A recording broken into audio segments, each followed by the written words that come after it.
Well, just on the continuing war in Ukraine, and I know we've got an election campaign unfurling in front of us with all the drama and all the faux pas at the moment, but we cannot take our eyes off what Russia is now doing to that country. It's beyond horrific.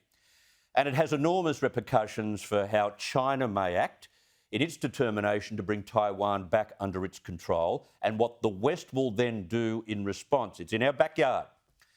And I was drawn today to a statement, not from Russia, not from Ukraine, but issued in Canada by the Russian embassy there.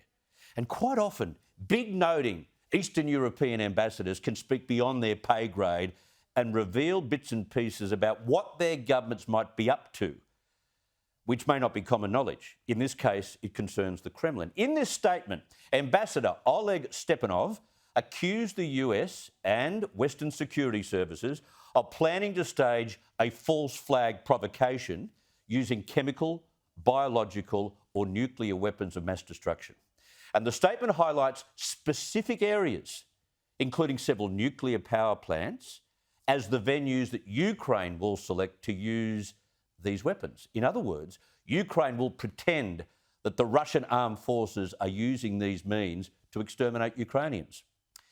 Well, Ukraine community groups worldwide have today reacted to this statement by expressing extreme fear that this may well be Vladimir Putin's next move to activate chemical and biological weapons, if he hasn't done so already, sabotage nuclear power plants as well to annihilate the eastern part of the country.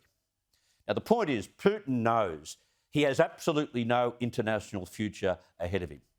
He will be hunted down the moment the last missile is fired, if, of course, we can do that.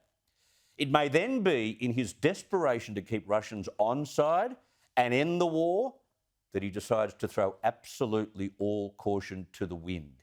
It would not surprise the international community. The Russians have never been overly clever in the way they condemn the West, nor the way they hide their next move. Just think about all those troops who were sent into the eastern regions of Ukraine while Russian officials maintain, there'd be no invasion. No invasion. Well, this statement released from Ottawa, Ontario, has all the hallmarks of the same primitive diplomatic strategy by distracting the world from the truth, when in reality, it was planning the most outrageous assault on human life. You just wonder how long the West can keep watching from the borders, especially if these threats today become Russia's next move.